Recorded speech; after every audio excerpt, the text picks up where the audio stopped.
Hey, folks, we are in for an absolute treat. You got two bald guys. This is Chris Niemeyer, and Chris and I met through a mutual friend, Dan Miller. And Chris, I've been thinking about this interview, no joke, for 7 months. Awesome. Yeah, Very because cool. you remember I reached out to you about 7 months ago, and I said, I like what you're doing. I'm going into that space, but then I just had to work on some internal business things before I could devote time and attention to blockchain. But you are a guy who's on fire. You're all over the country closing properties. But give us the journey from pre-COVID, because we were just chatting, and what happened in blockchain and NFTs and crypto, and people's minds are going to be blown here. All right, let's jump in. Sounds good, man. Well, this is, certainly a huge topic, so we can go in many different directions. But I mean, we've met kind of through being entrepreneurs, through being Yes. business owners. I have been a business owner for myself for the last 16 years, Mm. primarily in the space of an online travel companies. And so those were going well, and kind of got those to a point where my employees were running it day to day. Mm. A few years back, I was like, I'm going to get into doing a little more online in terms of a presence here, and coaching and all that. Thought leadership, right? Like thought leadership, maybe even. Yeah. Exactly. Yeah. Just kind of helping influence that. I had a podcast with some other entrepreneurs, really just talking about life and entrepreneurial leadership, but also being a great family man too. Yeah. And then COVID hits, right? And so we all think of like, boy, restaurants had a hard time, bars had hard times. They could pivot a little bit, and they did. And they Sure. found ways to still do some stuff. Guess what got hit probably the hardest? That was the travel industry. Travel. Oh my gosh. Yes. Wow. I mean, no one was booking travel. People Mm. book stuff in advance, right? Well, they're booking with us, so I'm writing big refund checks back to people all Wow. during Oh my gosh. 2021.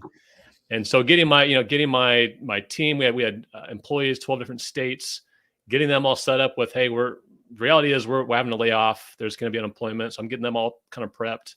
And then it was like this moment of going, okay, well, if that's dried up, these other things I've been dabbling in, and we'll talk about blockchain, kind of how I got started there, but Yeah. in real estate and other investments, I'm going to just pick this up and run with it. And I don't know what that's going to look like initially, but I'm just going to go for it. And so that was really kind of the spur of this thing happening. I had a personal retreat with myself in May of 2020, and Mm. just said, okay, if I'm gonna get into this, what's it gonna look like? What do my life to look like in a few years? And what am I interested in, good at, and just ran with these couple of topics, and that's really kind of birthed what I'm doing now. So you reinvented yourself, where most people think COVID was the absolute negative. For you, it became almost this door of opportunity. What talk, because I know your fellow colleagues, Jamie and others with the podcast that you did, Chris McCluskey.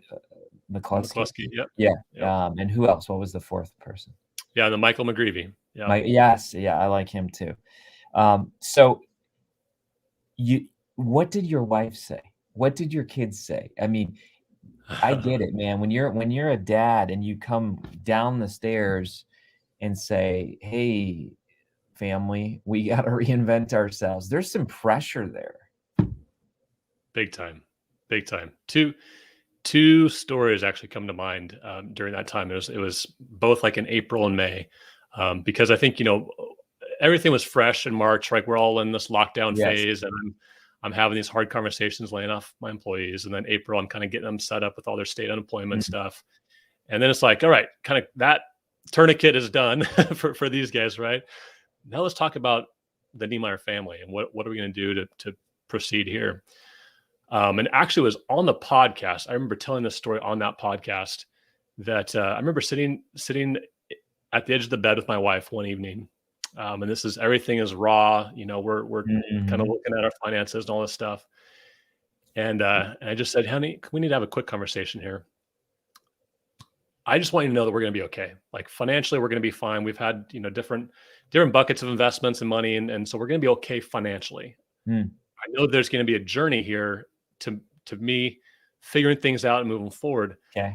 I just kind of laid it out there. I said, this is the time where, whether it was the dot-com crisis or the, Great Depression, this was the time when guys would jump out of a building, would Wow. run in front of a train. Yeah, And that's true. so I want to just give you permission to check in with me, because I'm going to have some kind of tough days here. And I remember sitting there and in tears, just saying, I know we're going to be fine, but this is raw. That's huge, dude. Thanks for sharing that. Wow.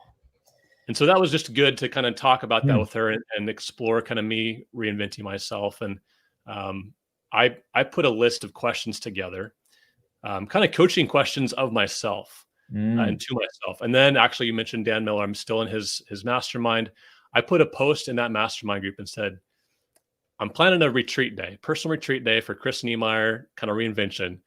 What questions would you ask me? And so I had this awesome list of like 20 or 30 questions that I just sat with at a beach and for a day, just sort of reimagine things.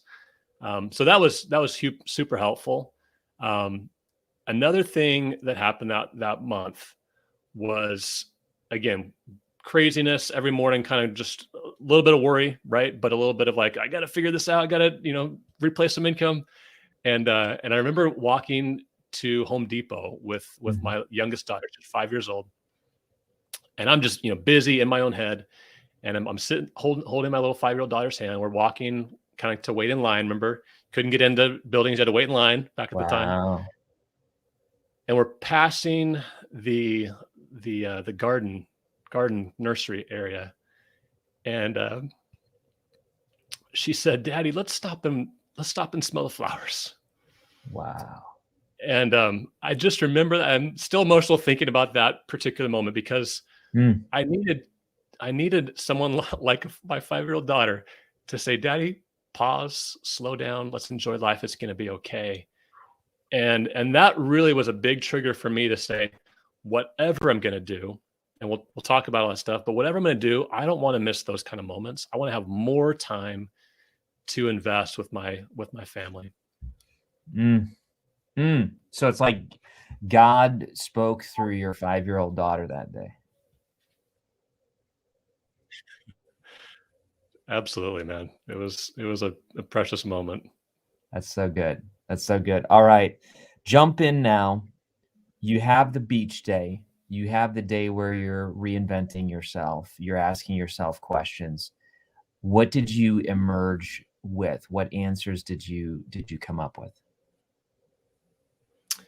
Yeah. So I've, like you, been in this kind of online thought leader, whatever type of space, right? And so coaching and courses and community, all that kind of stuff is familiar, right? And I could have certainly gone down that path. I still had a couple of coaching programs that I still out there and selling, but I sat with a couple of questions. A couple of them in particular were, what am I interested in? What can I talk a lot about? What am I, some of the giftings in terms of what I study, what have I applied over the years in business? And also, how have I changed in the last 15 years since starting my first companies? What have I been equipped with, right? Well, a couple of those things were, I started dabbling in real estate investments back in 2011. We started kind of buying a property or two every year or so, just knowing that I wanted exposure to real estate as a long-term wealth builder. Back in 2014, I think, is when I first heard of like crypto and Bitcoin and blockchain. And I didn't really do anything with it. I was busy with, making babies and running companies and all that kind of stuff. But I actually looked back at a journal back in 2016, this time of the year, December 2016, where I reflect and I move forward to goal planning. And I said, and I wrote down in there, get involved in blockchain and buy my first Bitcoin. And so I did that in January 2017. I bought my first, opened some crypto accounts, invested in a few different coins, and really started kind of become a student of blockchain and the technology of smart contracts and digital ledger and all of that to go, boy, this really feels like innovation in a big way. And I want to be part of that. Wow. And so have talked a lot about that over the years privately, with friends and family here and there. Yeah. And so felt like when I answered that question at that little retreat day, I went, you know what? that certainly still is an area of, I think, massive innovation. Hmm. In 2020, and especially this year in 2021, we're starting to see it become much more mainstream. Major companies around the world are embracing blockchain technology. So I said, I want to be a student of something that is innovative and forward thinking. Mhm. And so that really kind of threw me into this idea of blockchain and crypto and telling others more about this space. I love it. Chris, it's interesting because you have been interested in blockchain longer than me. However, in the last 12 months, the last 6 months especially, man, I just went like crazy deep into it. Huh. And I mean, I'm talking with just the other day, I advised a country, a national board, and I can't disclose what country or who, but I advised them on blockchain technology. And there's people who think you are crazy. There's people who think I'm crazy. And is that part? And again, like this podcast has yet to launch. I've been holding this back and I've been saving episodes, and this thing's going to launch here in December. It is December, but like in 2 weeks, in a week or two, Very cool. I think once you jump in and you kind of say, okay, blockchain, Bitcoin, crypto, you used to get like a stereotype. Right. Like what are you, are you nuts? Are you crazy? And yet now we're seeing Walmart, Chipotle, we're seeing voting, we're seeing medical. I mean, we are literally seeing every industry say it's kind of like almost back in the 90s when you said, why do we need the internet? We have a brochure. Yeah. Why Right. why do we need a website? We have a little pamphlet. Chris, talk to me about how you think why is this becoming mainstream? You hit on a couple of points there. I think because it's still relatively new and early technology, over the past few years, it was kind of seen as this fringe thing, right? The dark web, and it was mysterious, and you couldn't really understand it or explain it. Uh, but I think you're seeing more and more smart people realize there is some massive potential here. When you start to understand it at kind of a CTO level, chief technology officer level, which a lot of companies were starting to do, is to get into the boardrooms of Fortune 500 companies and say, listen, this may be a mysterious technology to you still, but let me explain what it can do for you as a company. They started to go, aha. And those aha moments are becoming more mainstream now. And like you just said, I mean, Visa, MasterCard, Goldman Sachs, everyone is now here because they're understanding what it can do in terms of putting a digital ledger and smart contracts in the cloud for all to see, instead of having a more centralized approach where, you know, we have so many stories of billions of dollars worth of scam and other things going on when you have a centralized Yeah. database. I can give you examples of what, Wells Fargo is a classic example. You remember that years ago, Wells Oh, yeah. Fargo, they got caught red-handed Yes. by creating millions of credit accounts in people's names and customers' names so that they could get bonuses and all this kind of stuff. So it was like you had a team of employees creating stuff out of thin air because only they had the database. Yep. When you have a blockchain database and it's all up there and it's got to be verified by multiple people, that can't happen. Exactly. And so I think you're starting to see people realize, wow, okay, there's some big opportunities here. And, I like to ask people when they kind of push back too, and they're like, oh, I don't think it's the future. I go, so are we going to stay with or go back to like fax machines and pagers, or are we moving forward? Yeah. Let's talk about innovation. Oh, yeah. I look back and, I'm going to, not yet, but I'm going to have you stand up and show your shirt in a moment. This is a big anticipation. But as I got into blockchain, I love philosophy and psychology. And so I noticed 3 shifts that I think led to why we're here. And maybe you agree, maybe you disagree. But I think one, you hit it. It was the Great Recession. And it was this closed system where trust was violated because of the mortgage situation. That's one. Two, election fraud, both sides. But this whole count every vote, count every real vote. Do we even matter with voting? So to me, that was the second strike. This now we can't even trust our government. Then the third strike was the pandemic, and whatever country you want to say came up with Corona, but it was the cloaking of the truth, the hiding of, hey, this is a problem. And again, it was that centralized trust that was betrayed, and now it's affected everyone. So 3 strikes: housing market, elections, pandemic. And now, if you can stand up and show your shirt, because to me, this is why blockchain and Bitcoin is so powerful. It's more, it's a psychology. What do you got here? It is. Yeah. So I have this shirt. This is kind of a, You got conservative, you progressive, line through, libertarian, line through, and Bitcoiner. Yeah. And I'll tell you what. Yeah. That what you just shared really hits on something that I found to be true of the community as a whole. I've been involved in a couple of different online groups and still am. June of last year, I went to Bitcoin 2020 in Miami, and it was the biggest. And I got to tell you this: I watched every hour, every minute, online, because I knew you were going, and I thought, oh, I just found out about this, but then they like live streamed it, so I literally did yard work for 3 straight days. But go for it.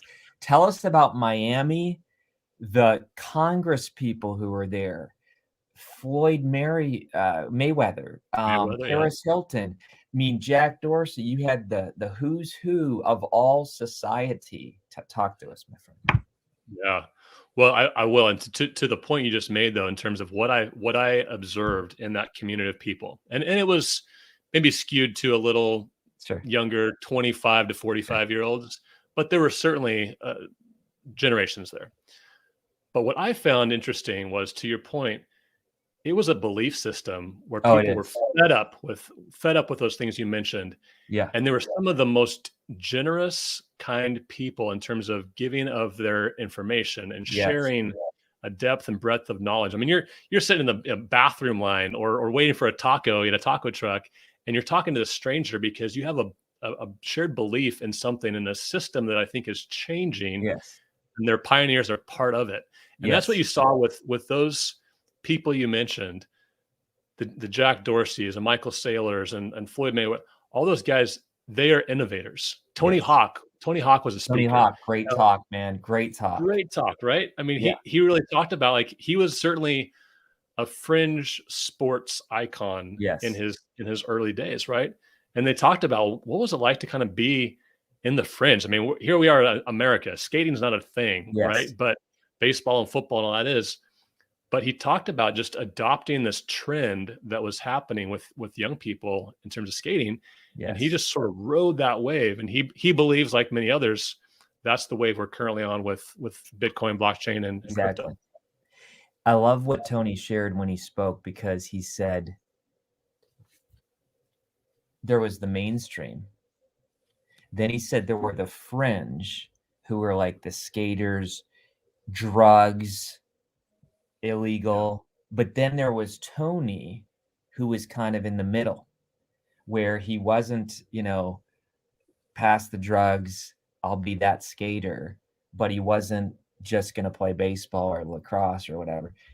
I think that's what's happening with the Bitcoin, the blockchain community is, you got your fringe people who are like crazy, and maybe they're just pushing it incredible. Then you have your traditional people, but you do have this third group, like you, like me, Some of our guests coming up in the next few weeks, we have military specialist who is a consultant for blockchain. And we have bill collections person who's using blockchain. I mean, it's nuts. But let's talk about this for a moment, because you were actually in the room. Miami, and this is the danger, in my opinion, Chris. This is, man, you get me excited about this. When you try to suppress this, like they did with automobiles, I guess in Europe in the beginning, they said, "Oh, automobiles will kill people. You gotta, have someone wave a flag and yell down the road when people drive."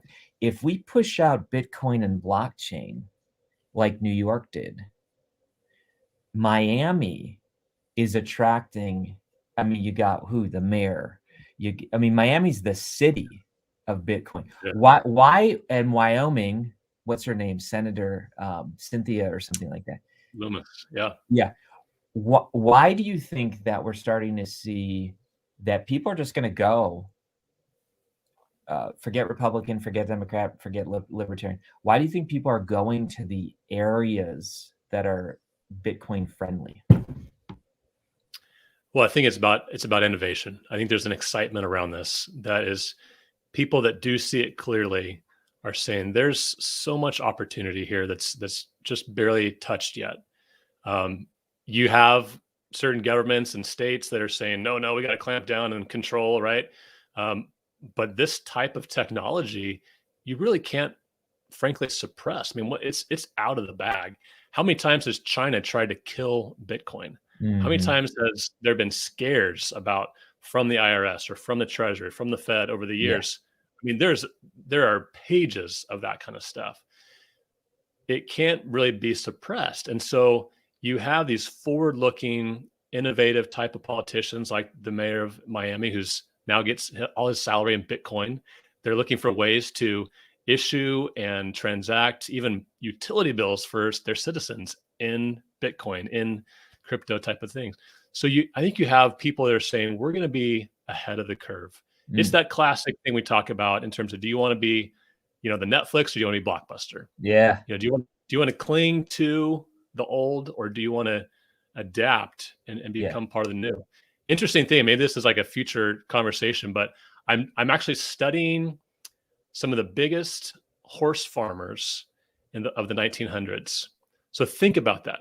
Some of the biggest ranchers of the day that were the means of transportation for society. How did some of those adapt, or did they? What were some of the stories? Yes. As the carriageless buggy, a car became mainstream. So it's gonna be interesting to see kind of how that is playing out. I think you're starting to see companies embrace blockchain. What are you reading? Where are you studying that, on your own? Yeah, I just started Googling stuff. I haven't even found like books to consume yet, but there's a lot of great essays out there in terms of kind of how people either adapted or did not in that timing. Do you study Andreas Antonopoulos? I know the name. Remind me that. Okay. So he wrote a trilogy called The Internet of Money. Okay. And he taught, and I'm going to encourage you. You're probably reading one of his essays, but he's the one who says that automobiles. Okay, check this out, man. This is cool. All right. In the beginning, everyone mocks the technology, right? Mm-hmm. Because think about it. You have dirt roads full of manure, full of grooves, and you're trying to run an automobile on the old road. Okay. So this is his analogy. You look stupid. You're caked up in your knees in manure. People are riding by you, mocking you. What is that loser doing? It's a death machine. Anytime somebody gets killed or there's an accident, it makes the front page news, just like Tesla and what was his name? Edison with Edison's creating suicide houses by Right. putting Lightning rods for yeah, the yeah. So in the beginning they mock it, but then here's what's interesting. They create new roads, which you just nailed it. Open up skateboarding, scooters, motorcycles. In other words, the new road allows all these new technological inventions that were never even possible. Then the horse is actually having it easier, but then it becomes obsolete. It's the same thing, and this is not my own thought. This is Andreas's thought, but it's the same thing they did with phone lines. Phone lines were the old roads, and the phone companies said, "Don't you dare use our phone line for the internet." And they mocked it, and they said, "You'll never get the quality."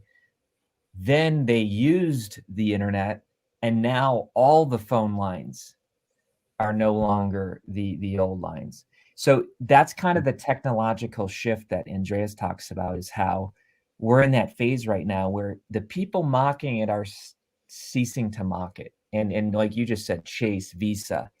Where are you seeing this, Chris? With people that were once haters, even my church. I went up to my church in the summer and I said, "Hey, Pastor Dean, have you thought about accepting offering through crypto?" Yeah. And guess what? You ready for this? You watch this. I said, if you want to talk about that, I'll talk about it. I'd love to help you. 2 weeks later, I go on their website. He already did it on his own Awesome. without Awesome. even, so I mean, I think that there's that personality. But talk to us, Chris. Yeah. What do you got?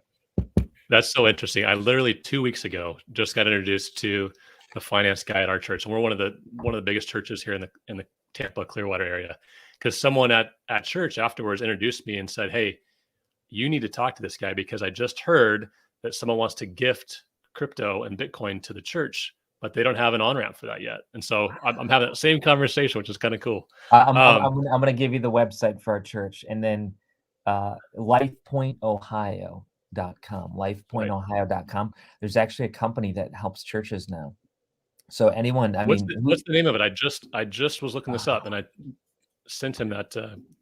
But yeah, there's a church that helps. Yeah. With giving. So if you go to lifepointohio.com and then go to give, and then it'll say, I'm going there right now, credit, stocks, and crypto. Those are your three options. Very and cool. Crypto is how you can give. And then it's powered by Engiven, ENGIVEN. That's how, and they work with Compassion International, Salvation Army, United Way, Saddleback Church. So we're giving shout outs to all these people. But yeah, talk to us, Chris. Yeah.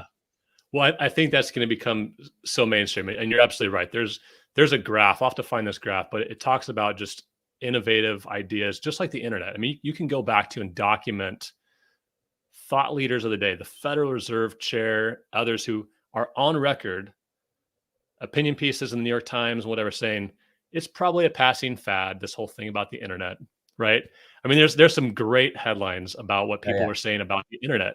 Well, now you're seeing that. In fact, I just read the other day, I believe it's the Wall Street Journal, former SEC chairman has put an opinion piece in the Wall Street Journal. This just happened this week about blockchain and why the federal government, the feds, the Treasury, Congress needs to make things happen because of the shift that's happening technologically and from a greater geopolitical perspective too. Because look, you got China, who there's speculation on what they are or are not doing, but they've tried to clamp down on Bitcoin mining and crypto and all that. If that's truly the stance they're taking, and some other countries are too, well, then how do you balance that? How do you become a country of, hey, we're currently still the reserve currency of the world. This system and blockchain and all this kind of global payments that we're part of now, we could lose that status if we don't engage with this technology. And so part of his point in that opinion piece was we have to embrace this. This really is kind of you're either going to pass by the wayside by the horseless buggy passing those horses, or you're going to be in the horseless buggy, right? Ooh, And so that's I good. think you're seeing a lot of that happen. You mentioned it earlier. Now we can, whether it's your church or Starbucks or Chipotle or your Cash App or Venmo, it's out there now. Oh So yeah. the on ramps and off ramps are currently being built by some of the biggest brands that we all use. Mm. I think there's going to be a lot more conversation over these holidays about crypto than there ever has been. As families get together, they start sharing stories about, well, are you in it or not? I know friends that are gifting crypto to their family members just to say, get started, get something in your wallet, and Yeah. and make it less mysterious because you're finally into it. And that's part of it, Chris. We'll talk offline about all my secrets that I have planned for this next year. Love Because it. I only want to leak stuff out slowly. But I will say this, I jumped into this space. We're just talking about crypto a little bit, but help the person understand. And I know you have a course on this too. And I purchased it because listen, man, I have just filled my mind with so much about blockchain and not necessarily crypto. Crypto is one piece. It's the currency, but help people understand the difference between blockchain, NFTs, and crypto, because someone might be just listening to this for the first time today and they think it's all the same. Can you Mhm. just give us a boom, boom, boom? Yeah, let me try to be brief here. So Yeah. I would imagine blockchain as the railway system that goes all across America. Mm, Blockchain is the rails. Blockchain is getting transactions, it's getting stuff to and from, data, currency. So you put crypto, which is just a currency that could be Bitcoin or any other coin, is built upon that blockchain. That's what's moving across those systems. Okay. NFTs, very similar, right? It's built upon blockchain technology. So what is blockchain? Blockchain really at its very core, it's a bunch of data. It's a bunch of data up in a cloud that's open for all to see. And then you can create these kind of what are called smart contracts. It's an if then this. If this happens, then this happens, then this happens. It's a seamless way to through algorithmic stuff that, I mean, there's some math stuff I still don't quite understand, right? But through certain things, it happens and it processes in a seamless way. An example I give, because this is part of what I do also quite a bit, is real estate. mm, If you're listening and you've ever been part of a transaction or refinanced recently, just think about that process. There are so many layers of people involved, of fees involved, of data. I mean, it feels like if you're like us and you're self-employed, they're asking for so much paperwork. It's like, yeah. here's my kindergarten report card too. Do you want that? Yeah. Like, Yeah. I mean, but now think about that. If all of that had the ability to get put into a cloud, why would we need loan processors and county assessors and title companies? I mean, those honestly, very, very honestly, I'm telling friends about this. Those are types of companies that I would not want to be starting right now, because I think Exactly. within 5 years, they're obsolete. I agree. So there's so many layers within just the economy Yeah. and the way that people do and conduct business internally and Yeah. externally to the client, B2B, B2C, Yeah. that blockchain is going to seamlessly make that happen for all of our benefit too. It's so cool because blockchain affects every type of trust interaction. And Right. if you and I would have thought years ago, Chris, that we would pull out a phone in a dark city, enter our address, have a random stranger pick us up in a car from Right. another country, maybe that we don't even know. We don't even know if they have a license, if they're safe, and then drive us to a destination, we would say, you are nuts. And yet, Uber works because of verified trust. And Right. in the blockchain, that's exactly what you're talking about. We have trust and it's distributed. And so, therefore, it shortens the gap between doing business with people. And I love what you're saying. smart contracts, self-execution of this. We don't even need people anymore. You know, there's going to be haters that are watching this that just say, "Ah, it's the end times." You know, the end times, and you know, let's just go in our house and hide. Chris, why do you think? Here's a question. Oh, maybe we'll call this the episode. Would Jesus use blockchain, or would Jesus use Bitcoin?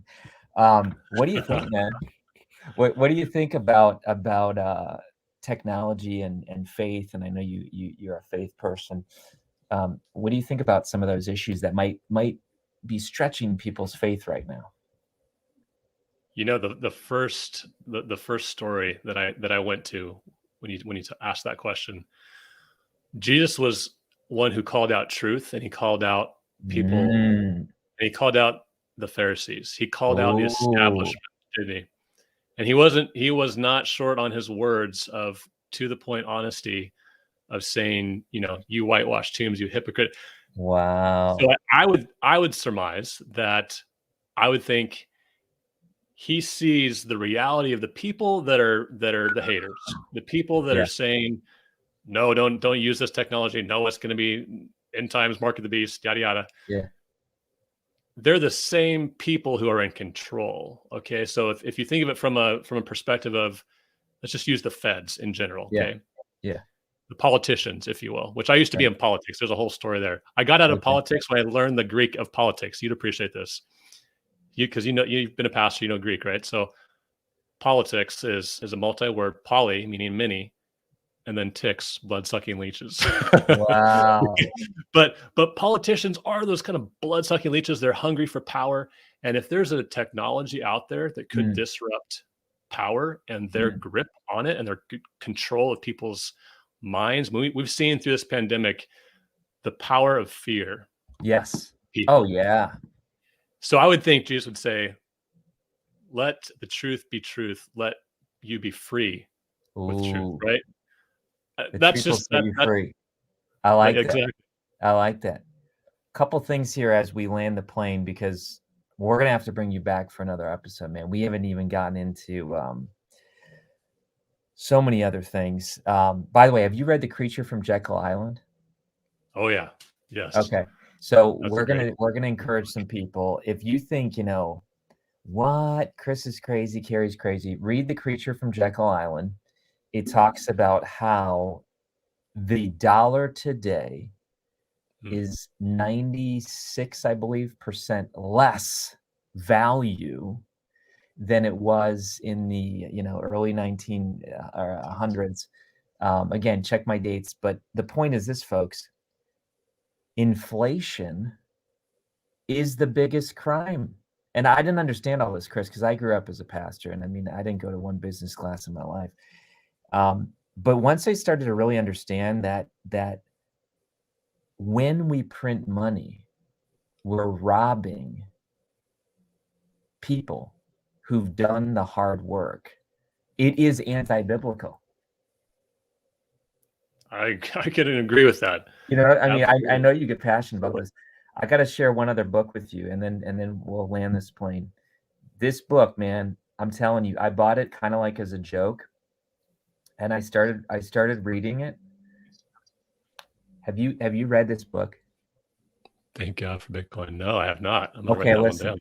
Okay, your mind is going to be blown, because I read this book and I'm like, whatever, I'll probably return this thing. Here's what the book is: turn in Leviticus, and then Bitcoin, turn in Matthew, and then blockchain.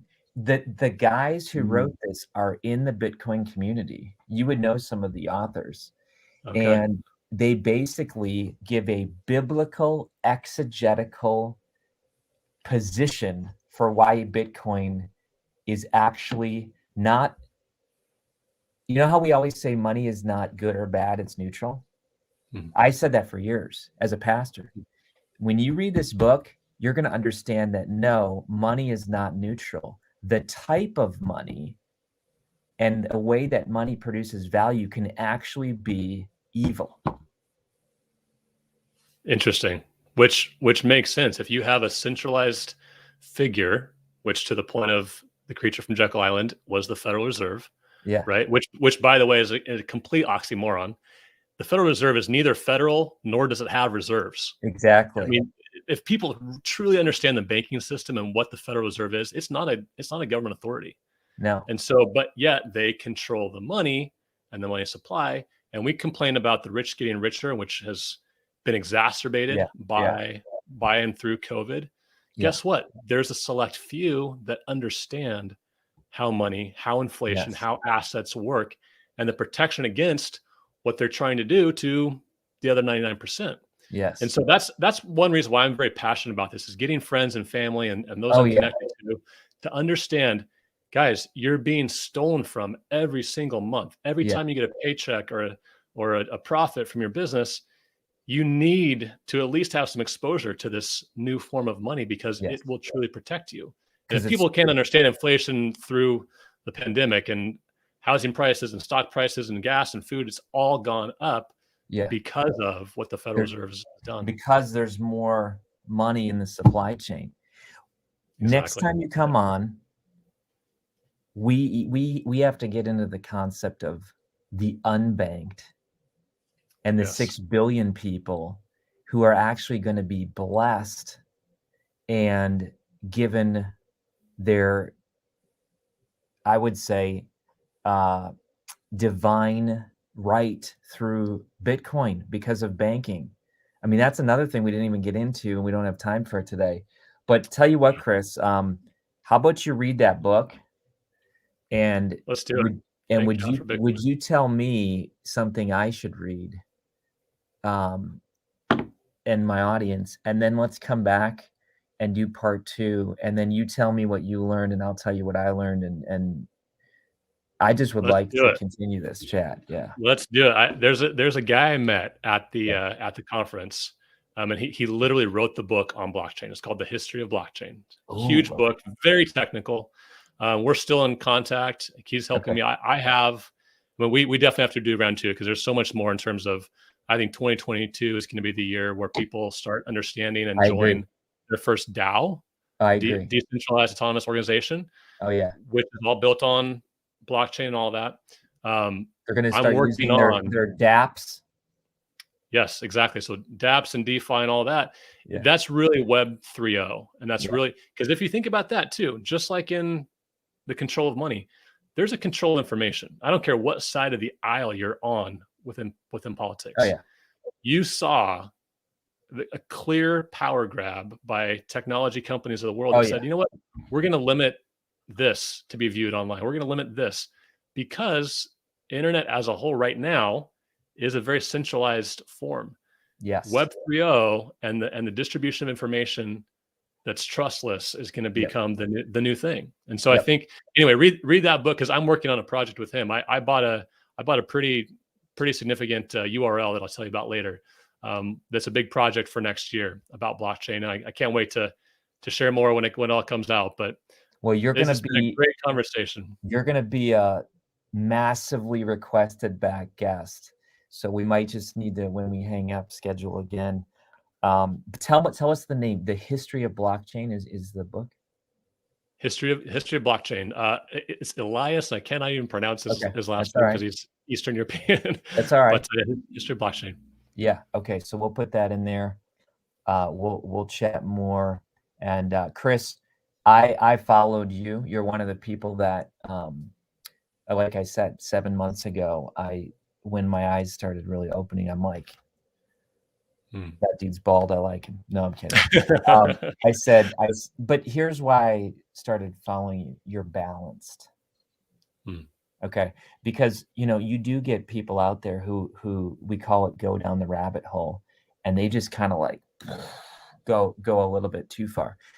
You're grounded. You have a faith. You have a family. I love how you started today by saying, I was rooted in business, in the vacation travel. I had a pivot. You took the personal retreat. You worked with Dan Miller. I mean, so much goodness here. Where can people find out more about you? Yeah, just go to chrisniemeyer.com. Then you can spell that in the show notes, but NIEMEYER.com.